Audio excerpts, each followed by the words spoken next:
Hello everyone, in this first video we're going to look at the voice activated light project with the smart home system. And in this video we're going to go over the logic we need to look at before we start coding.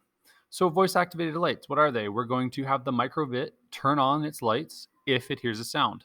So there's a couple things we need to do here. As this is our first activity, I'm going to take it a little slower than the future videos. So in every activity we're going to have a start sequence and a forever sequence. Sometimes the start won't do anything, but in general, whenever we program with these microbits, start is going to be the first loop that runs. It's like our initial commands, how to turn ourselves on, what to set up. And then after that, it exits the start loop and goes into the forever loop, in which the program runs indefinitely until you turn off the device or tell it otherwise. So with the voice activated light system, upon start, we need to do a few things. So I'm just going to open this up really quick. First thing we need to know is that the onboard 5x5 LED grid on the microbit needs to turn off, and we call that disabling. That's because we're going to run the RGB light so we can have some different colors, not just 25 little red LEDs. So we're going to start by disabling that 5x5 grid. Next, what we need to do is set, and that's a keyword, set a new LED. And we're going to do that on the out pin 3. Okay, so the output pin 3. We'll use that in the forever loop. So let's move down to the forever loop and we'll open it up. And again, once the microbit has done those two things, it's going to enter the forever loop, the second part of our program. Upon entering the forever loop, we're going to read the light sensor, and that's called an input. We're going to take a sample of our environment that our microbit is sitting in, and that's going to be an input on pin 1.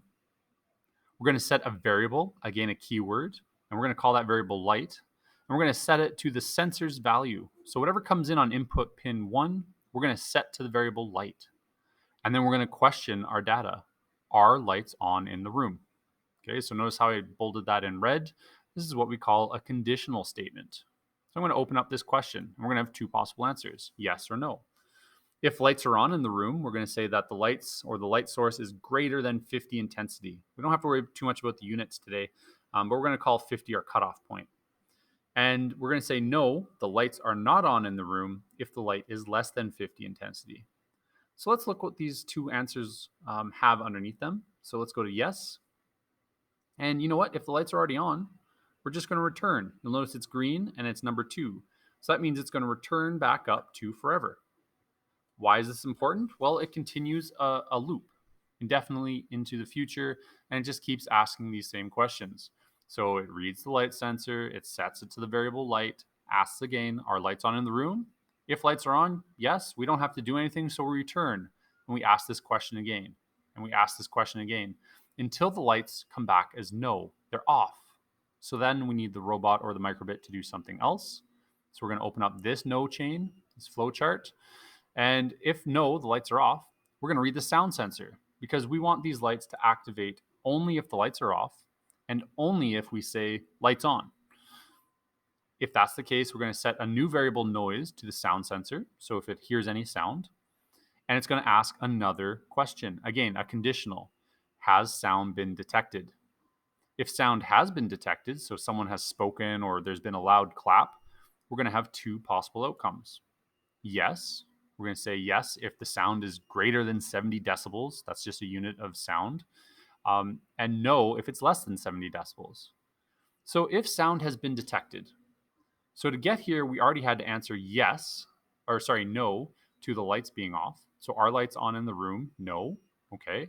Now we ask another question. Has sound been detected? Yes. Well, you know what? We're going to turn on that fancy LED that we set during our startup. And then we're going to wait 10 seconds and you'll see this big green block again that says return. That's going to send us back up to the start of the forever loop. At this point, we have turned our lights on and it'll start from the top and work its way down. However, if sound has not been detected, so the lights are off, but no one's asking the lights to turn on in the room, well, that's pretty simple. We just return and we start asking the questions again. This is known as a program loop. So if I zoom out a little bit so you can see the whole thing, you'll see that we have an entire program loop. And I just lost a little bit of it there, so let's zoom out just a little bit more. There we go. You can see that the entire program is just a series of questions. And when we ask a question, we read some data and compare the data. And if the answer gives us something we want, we can do an affirmative action. And if the return value or the answer we get is not something we need or not something we're too worried about, we'll do nothing. We'll just return. So in this voice activated light system, we are setting some LEDs up by turning off the microbits onboard LEDs, setting up our new output LED. That's called an addressable LED. We'll talk about that in the future. Then we're entering our forever program loop, and we're just asking a series of questions.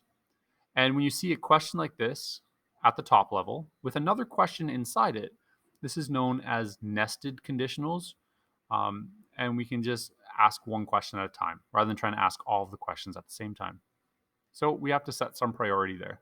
And that's why lights come first, sound comes second. Hopefully this helps you understand sort of the introduction to computer logic or flowcharts, trying to get some ideas of computational thinking. The next videos will be a little quicker. Thanks.